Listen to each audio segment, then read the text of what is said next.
ನಮಸ್ಕಾರ. ಪ್ರಜಾರಾಜ್ಯ ಕನ್ನಡ ನ್ಯೂಸ್ಗೆ ಸ್ವಾಗತ. ನಾನು ರಾಮಗೌಡ ಪಾಟೀಲ್. ನಿಮಗೆ ಕಣ್ಣಿಗೆ ಕಾಣಲಾರ್ದ ನಿಮ್ ಹೆಣ್ತಿದ್ದಂಗ, ನಿಮಗೆ ಕಣ್ಣಿಗೆ ಕಾಣಲಾರ್ದ ನಿಮ್ ಹೆಣ್ತಿದ್ದಂಗ, ನಿಮಗೆ ಕಣ್ಣಿಗೆ ಕಾಣಲಾರ್ದ ನಿಮ್ ಹೆಣ್ತಿದ್ದಂಗ. ಕಣ್ಣಿಗೆ ಕಾಣೋದಿಲ್ಲ. ಕ್ಷೇತ್ರದ ಎಲ್ಲ ಕುಟುಂಬದ ಮನೆ ಮಕ್ಕಳಾಗಿ ಅವರ ಯಾವುದೇ ಕಾರ್ಯಕ್ರಮಕ್ಕೆ ನಾವು ಹೋಗ್ತೀವಿ. ಕತ್ತಿ ಮನೆತನ ನಿಮ್ಮ ಕಷ್ಟ ಸುಖ ಸಂತೋಷದಲ್ಲಿ ಸದಾ ಭಾಗಿ.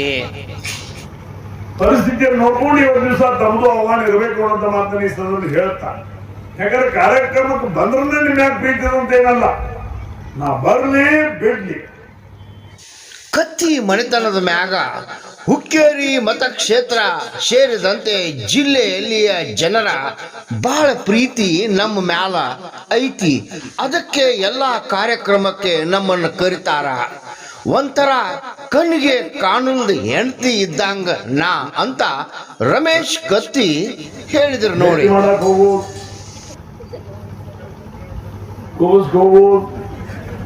ಮದುವೆ ಹೋಗುವುದು ದಿನ ಹೆಸರುಗಳಾಗಿ ಯಾರು ಕರಲಿಲ್ಲ.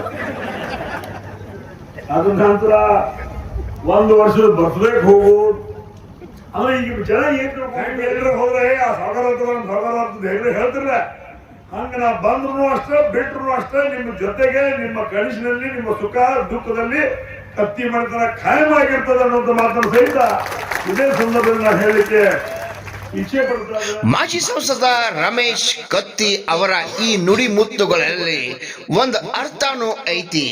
ಕೇಳ್ರಿ. ರಾಮಗೌಡ ಪಾಟೀಲ್, ಪ್ರಜಾರಾಜ್ಯ ಕನ್ನಡ ನ್ಯೂಸ್. ಬಂದಿದ್ದ ಮಗ ಅಂತ ಜನ ಮಾತಾಡ್ತಾರ. ಈ ಬರ್ಲಿಲ್ಲ ಅಂದ್ರೆ ಸಮಸ್ಯೆ ಆಗ್ತದೆ. ಸಾವುಕಾರ ಕರೆದಿದ್ದಪ್ಪ ಬಂದಿದ್ದ ಮಗ ಅಂತ ಜನ ಮಾತಾಡ್ತಾರ. ಈ ಬರ್ಲಿಲ್ಲ ಅಂದ್ರೆ ಸಮಸ್ಯೆ ಆಗ್ತದೆ. ಯಾಕಂದ್ರೆ ನಾವಿಬ್ರು ಅಣ್ಣ ತಮ್ಮ ಜನ ಹೆಚ್ಚು ಕಡೆ ನಾವು ದಿವಸ ಹೋಗಿ ಕೆಲಸಗಳಿಗೆ ನಾವು ಅಟೆಂಡ್ ಮಾಡ್ತೀವಿ. ಆ ಒಂದು ಪದ್ಧತಿಯನ್ನ ನನ್ನ ಮಗನು ಶಾಸಕರಾದ ನಂತರ ಅವನು ಹೇಳಿದರು, ನೀ ಎಲ್ಲಿ ಹೋಗ್ತೀನಿ ನನಗೆ ಹೇಳ್ತೀವ, ನಾ ಎಲ್ಲಿ ಹೋಗ್ತನು ನಿನಗೆ ಹೇಳ್ತಾನು. ನೀ ಒಂದ್ ಕಡೆ ಹೋಗುದು, ನಾ ಒಂದ್ ಕಡೆ ಹೋಗುದು ಅಂದ್ರೆ ಕ್ಷೇತ್ರ ಹೆಚ್ಚು ಕವರ್ ಆಗ್ತದೆ. ಸಾವುಕಾರ ಕರೆದಿದ್ದಪ್ಪ ಬಂದಿದ್ದ ಮಗ ಅಂತ ಜನ ಮಾತಾಡ್ತಾರ. ಈ ಬರ್ಲಿಲ್ಲ ಅಂದ್ರೆ ಸಮಸ್ಯೆ ಆಗ್ತದೆ. ಈಗ ನಾ ಗುರುಲಾಪುರ ಕ್ರಾಸ್ ಹೋಗಿನಿ.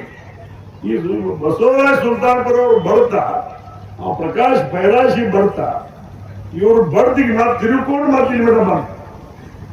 ನಿನ್ನೆ ರಾತ್ರಿ ನನ್ನ ಮಗ ಮಾತಾಡಿ, ಕಾಕ ನಾಳೆ ಸುಲ್ತಾನ್ಪುರ ನೀವು ಹೋಗ್ತೀರೋ ನಾವು ಹೋಗ್ತೀವಿ.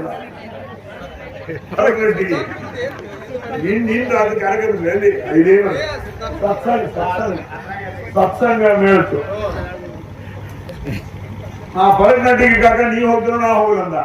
ಇಲ್ಲ ಮತ್ತೆ ನಿಖಿಲ ನೀ ಬರಗಂಟಿ ಕಾರ್ಯಕ್ರಮ ಮುಗಿಸ್ಕೋ, ಹುಕ್ಕೇರಿಗೆ ಹೋಗು, ಅಲ್ಲಿ ಏನ್ ಕೆಲಸ ಮುಗಿಸ್ಕೋ, ನಾ ತಂದರಿಗೆ ಒಂದು ಕಾರ್ಯಕ್ರಮ ಐತಿ, ನಾ ಹೋಗಿ ಬರ್ತೇನೆ ಮಾತನ್ನ ಅವ್ ಹೇಳಿದಾಗ ನಾನು ಹೋಗಿ ಬರ್ತೀನಿ ನನ್ನ ಮಾತನ್ನ ಅವ್ ಹೇಳಿದಾಗ 26 ಮದುವೆ.